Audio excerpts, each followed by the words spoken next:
नेरम प्रासरार आवाज। एक ऐसी दुनिया जहां रातें चांदनी से बातें करती हैं और हवाएं जादुई कहानियां सुनाती हैं। वहां एक प्रासरार सरजमीन थी जिसे लोग प्रिस्तान के नाम से जानते थे। प्रिस्तान का गम, हल्की उदासी।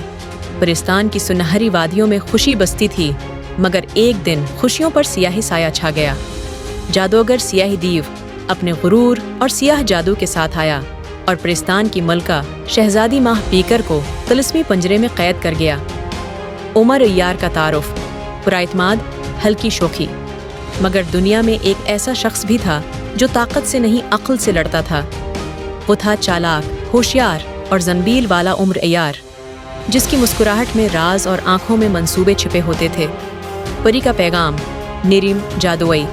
एक रात रोशनी की धिंड में लिपटी एक परी जमीन पर उतरी और लरुस्ती आवाज में बोली, ए उमर अय्यार, प्रिस्तान खतरे में है और अब सिर्फ तुम ही हमें बचा सकते हो।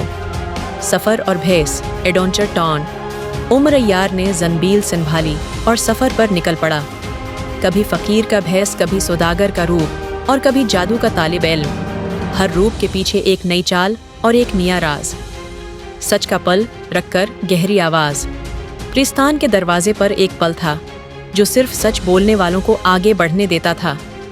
उमर अय्यार ने कहा, मैं कामिल नहीं मगर नीयत साफ है। पल रोशन हो गया और रास्ता खुल गया।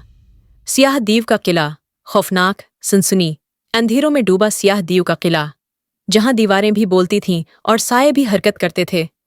मगर उमर अय्यार खामोशी से अपनी चाल चल चुका था। गुरूर की शिकस्त, ताकतूर, फैसला कुन। उमर अय्यार ने सियाह दीव को इसी के गुरूर में फंसा दिया, और जब गुरूर टूटा तो तलसम भी बिखर गया।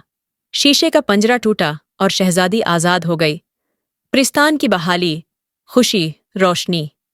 प्रिस्तान में रोशनी लौट आई। फूल मुस्कुराने लगे, पुरियां खुशी से झूम उठें, और एक बार फिर जादू जिंदा हो गया। इख्तिताम, प्रिस्कॉन सबक आमाज। उमर अय्यार खामोशी से वापस लौट आया, क्योंकि वो जानता था कि असल ताकत तलवार में नहीं, अक्ल और सच्चाई में होती है। और यूं ये कहानी खत्म नहीं हुई, बस एक नई मुहिम के लिए दरवाज़ा खुल गया।